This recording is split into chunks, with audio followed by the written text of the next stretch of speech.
नमस्कार दोस्तों, कलयुग के चमत्कार संतों की वाणी में आप सबका स्वागत है। दोस्तों, अभी तक हम सुन चुके हैं कार्तिक महात्म्य के 21वें अध्याय तक। अब हम सुनेंगे इससे आगे की कथा, यानी कि 22वां अध्याय। 21वें अध्याय में हमने जाना कि धर्मदत्त के पूछने पर गण बता रहे थे कि किस प्रकार राजा और ब्राह्मण विष्णुदास में एक तरह से लड़ाई हो गई कि उनमें से बड़ा भक्त कौन है, क्योंकि राजा को अपनी हीरे मणि से पूजा करने पर घमंड था, यज्ञ करने का घमंड था, दान देने का घमंड था, जबकि दूसरी तरफ ब्राह्मण को तुलसी द्वारा भगवान की पूजा करने पर मान था। जब दोनों में ये बात अटक जाती है कि देखते हैं कि कौन ज़्यादा भगवान विष्णु का भगत है और किसको भगवान विष्णु दर्शन देंगे, उसके बाद हम जानेंगे आगे की कथा, यानी कि 22वां अध्याय। गण बोले, एक समय विष्णुदास नित्य कर्म कर रहा था, तब उसका बनाया हुआ भोजन जो रखा था कोई अलक्षित मनुष्य चुरा कर ले गया। भोजन वहां ना देखकर दोबारा भोजन बनाने में देरी होने के भय से सायंकाल की पूजा कर ली और भोजन नहीं बनाया। दूसरे दिन फिर उसने रसोई तैयार की और भगवान के भोग की तैयारी करने लगा, तो इतने में फिर कोई छिपकर उसका भोजन चुरा कर ले गया। इस प्रकार 7 दिन तक बराबर उसका भोजन कोई चुराता रहा।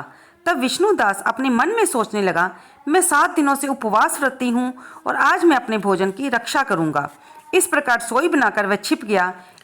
इतने में उसने देखा कि भोजन चुराने के लिए एक चंडाल आया है, जो भूख से थका हुआ, शरीर पर हाड़ चर्म शेष है। उसको देखकर ब्राह्मण बहुत दुखी हुआ और उस अन्न को ले जाने वाले को देखकर वह ब्राह्मण कहने लगा कि ठहर जा, तुम सूखा भोजन कैसे करोगे, इस पर थोड़ा घी तो चौपड़ लो फिर खाना। ऐसा कहते हुए वह उसके पीछे दौड़ा और मूर्छित होकर गिर पड़ा। वह ब्राह्मण चंडाल को मूर्छित देखकर अपने वस्त्र से हवा करने लगा। तब वह चंडाल उठकर खड़ा हुआ तो विष्णुदास ने उसे शंख चक्र गदा पद्मधारी भगवान विष्णु के रूप में देखा। उनको देखकर उनकी स्तुति और नमस्कार भी न कर पाया। इसी समय इंद्र आदि 33 कोटि देवता वहां आए। गंधर्व और अप्सराएं नृत्य करने लगी।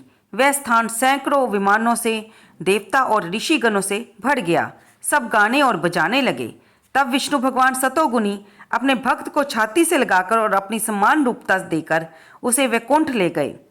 जब राजा ने विष्णु को विमान में बैठे हुए उसे वैकुंठ जाते हुए देखा, तब उसने अपने गुरु मुद्गल को बुलाकर कहा कि मैंने यज्ञ दान किया, तब भी वह विष्णु रूप धारण करके ब्राह्मण वैकुंठ को जा रहा है और मुझे भगवान विष्णु ने दर्शन नहीं दिए। दीक्षा लेकर जो मैंने इस वैष्णव क्षेत्र में यज्ञ किया और दान आदि से ब्राह्मणों की कामना पूरी की, लेकिन भगवान विष्णु मुझसे प्रसन्न क्यों नहीं हुए। ब्राह्मण की भक्ति से प्रसन्न होकर भगवान ने उसको साक्षात दर्शन दिए। फिर चौल राजा यज्ञशाला में जाकर अग्नि के आगे खड़े होकर भगवान विष्णु से प्रार्थना करने लगा कि हे विष्णु, मुझे मन, वाणी और शरीर से स्थिर करने वाली भक्ति का वर दो। इतना कहते कहते वह सबके देखते देखते अग्नि में कूद पड़ा। तब मुद्गल ने क्रोध से अपनी चोटी उखाड़ ली। तब इससे उसके गोत्र में मृदगल शिखाहीन होने लगे। तभी अग्नि से प्रकट हुए भक्त वत्सल भगवान राजा को आलिंगन करके सुंदर विमान में चढ़ा लिया और अपना स्वरूप देखकर उसको भी देवताओं समेत वैकुंठ को ले गए। उस समय से विष्णुदास अब पुण्यशील हो गया और जो चोल राजा था वो सुशील हो गया, यानी कि दोनों को समानता मिली और दोनों को भगवान का वैकुंठ धाम मिला, भगवान के दर्शन मिले और दोनों भगवान के द्वारपाल होकर विष्णु लोक में वास करने लगे। तो दोस्तों, यहाँ पर हमारा कार्तिक महात्म्य का 22वां अध्याय समाप्त होता है। आपको ये कथा कैसी लग रही है, कृपया इसे लाइक करें, शेयर करें और कमेंट बॉक्स में जय विष्णु भगवान लिखना बिल्कुल ना भूलें। धन्यवाद दोस्तों।